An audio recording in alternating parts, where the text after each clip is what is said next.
I'm tossing over to Agam to try and tell our viewers an inkling into what we have today, and trust Agam to cross-question me and me to cross-question Agam on the piece that I'm bringing.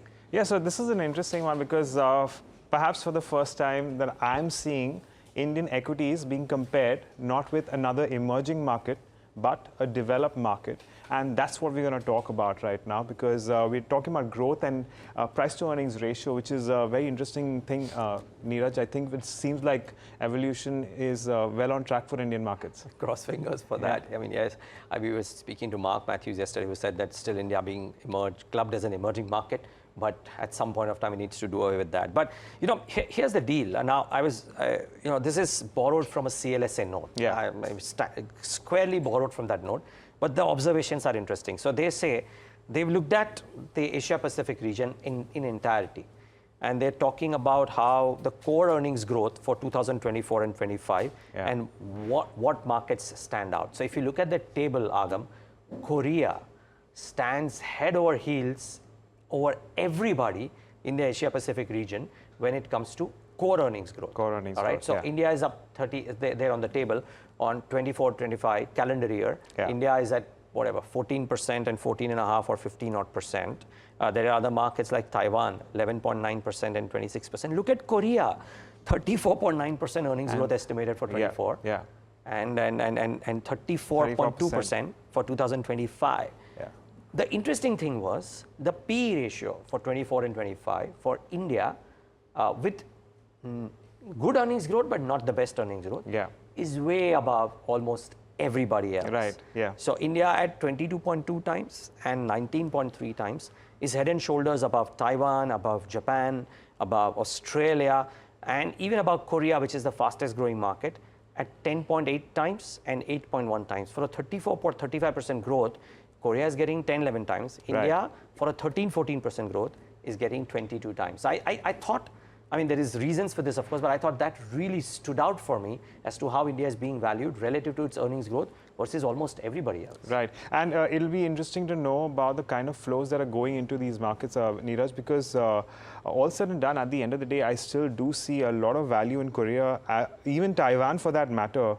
And considering Taiwan is now one of those key hubs when it comes to a lot of key services which are exported around the world and needed there, these are going at a substantial discount. So while a lot of your investors and analysts say that India is an expensive market, but it deserves to be there, I would be very curious about the kind of flows that could come in here as compared to these two markets here. Yeah, most certainly. And you are right, Agam. I mean, in some sense, the recovery in the chip business has put South Korea and Taiwan right up there in terms of flows and earnings as well.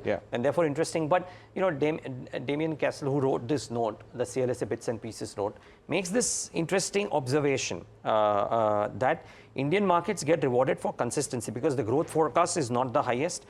Forward multiples are still the highest amongst the key Asian markets because of the consistency. And for this, we take our viewers back to some historical paradigm. So if you look at 21, 22, 23, these 3 years, the core earnings growth for amongst all the markets, right? So look at Australia all over the place, good 2021, not a great 22, okay 2023. China, great 2021, not a good 22, 23. India, look at that, 33%, 0%, 33%. Even the markets that we are talking about the most, Japan, Korea, Taiwan, right?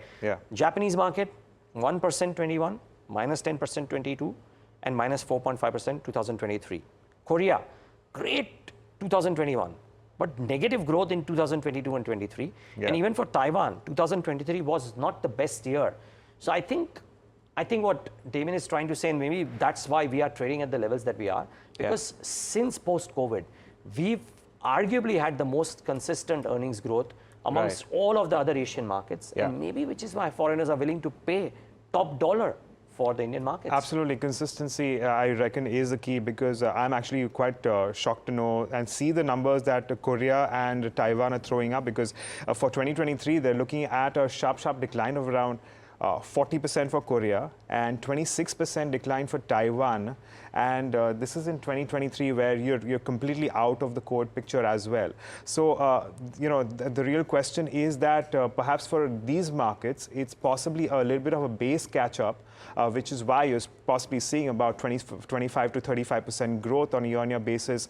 But as far as India is concerned, there is that consistency aspect that, of course, that you're mentioning right now. Yeah, and I'm presuming, Agam, that's the thing. I don't know what your thoughts are on this, but I would presume that what CLSA note, that Bits and Pieces note is saying, probably hits the nail on the head. That when you look at data, you suddenly see that, yes, India is expensive relative to everybody else, but India has been consistent relative to everybody else. And there's just one more aspect, Niraj. I guess that while, you know, some of these Asian nations are at the forefront of technology, I reckon that India offers a more diversified gamut. We are in all the industries, and we may not be there in terms of tech, but of course, besides the demographics, we have plenty of other factors playing out in our favor at the moment. Most certainly. Okay. So, well, that's on the editor's cut, but it's a day of changes, Agam. I'm going to urge one more change. Usually, you or Alex wrap up the piece. I'm going to wrap up the piece today, if you allow me. Yes, absolutely. So I'm going to tell our viewers that do write in your comment section, borrowing a line from what both Agam and Alex say, that do write in your comment section what you think about this piece as well.